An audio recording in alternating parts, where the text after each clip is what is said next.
Alors l'automne nous est tombé dessus comme le marteau sur l'enclume, à savoir brutalement mais de manière prévisible. Alors on va s'occuper de poser l'installation photovoltaïque. Ici on voit le panneau. On a deux batteries de ce type là. Et puis des câbles, des choses comme ça. Donc on va voir comment on va faire notre installation. J'ai récupéré un vieux frigo que j'ai désossé, j'ai enlevé le moteur, j'ai enlevé tout ce qui était dedans. J'ai fait 2 aérations et on va voir comment on va s'en servir d'armoire. On va le poser sous la maisonnette et on va avoir donc notre emplacement pour mettre les deux batteries.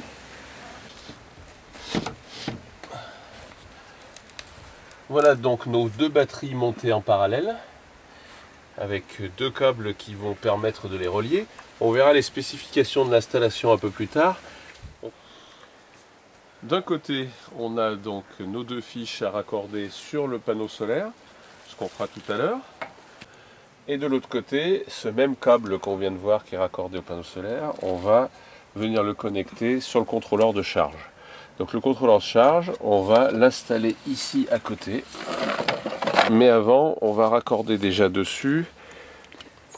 Donc vous voyez qu'à chaque fois, on a des petits pictogrammes. On va raccorder déjà les câbles qui vont à la batterie. Ensuite, on raccordera les câbles qui vont au panneau solaire et on le fixera dans l'armoire. On raccorde bien la borne rouge sur le plus, c'est repéré.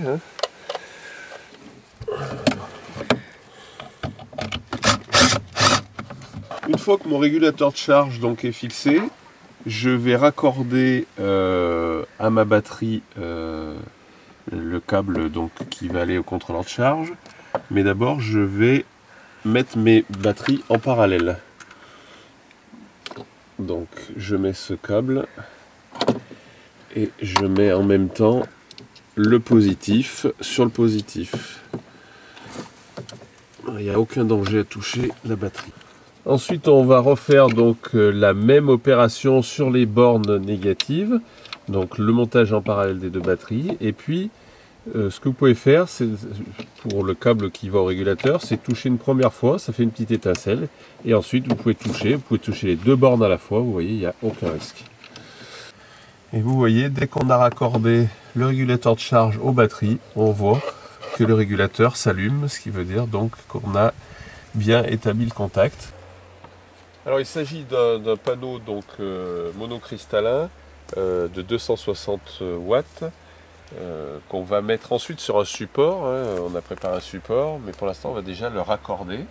Donc c'est des raccords spéciaux. On va orienter donc notre panneau à 55 degrés sud. C'est le calcul qu'on a fait. Les gens de What You Need vous aideront à calculer le meilleur ensoleillement, le meilleur emplacement, le meilleur degré en fonction du lieu où vous allez le placer.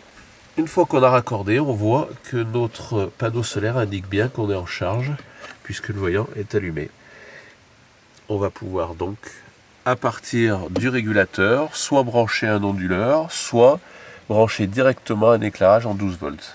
Pour faire notre support pour notre panneau solaire, on va faire une petite dalle de béton pour le poser dessus. Et qu'est-ce qu'on a récupéré? Un vieux sommier de lit. On a dans un premier temps repeint un tout petit peu pour le protéger, puis on repassera une deuxième couche. Et on va mettre donc notre panneau, je vais vous montrer, ça sera plus simple. 55 degrés d'inclinaison, avec une petite barre de protection qu'on va munir d'un cadenas, et le tout fixé dans notre dalle de béton.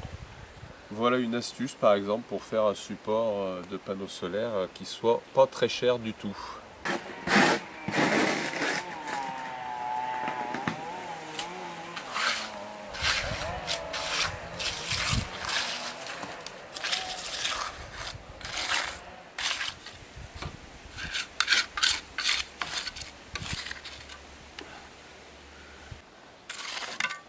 Une fois que ça sera sec, on serrera comme il faut notre boulon et on fraisera la tête pour pas qu'on puisse ressortir le boulon facilement.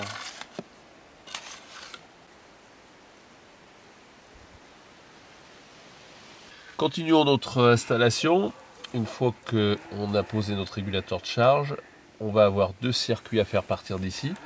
Un premier circuit pour alimenter en 12 volts nos lampes à l'intérieur, qu'on va connecter comme c'est indiqué ici, toujours sur les bornes, plus moins.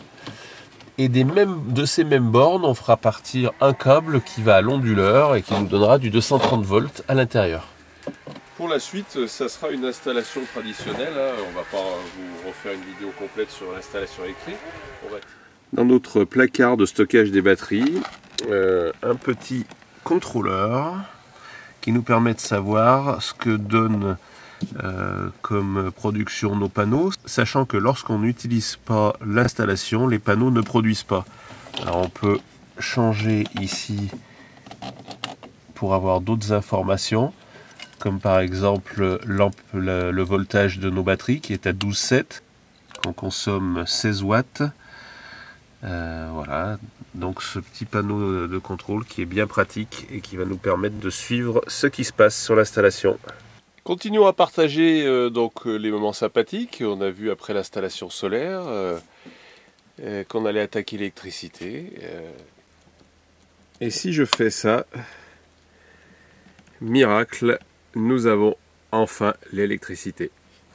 Alors vous reconnaîtrez peut-être, si vous les connaissez, les ampoules LED que fournit également sur son site What You Need. Ce sont des ampoules qui ne chauffent pas, qui consomment très peu. L'installation est quasiment finie. Un bandeau LED qui monte jusque sur la mezzanine, 2 ampoules LED pour allumer la pièce et un onduleur avec une prise de 130 volts. À très bientôt. Au revoir.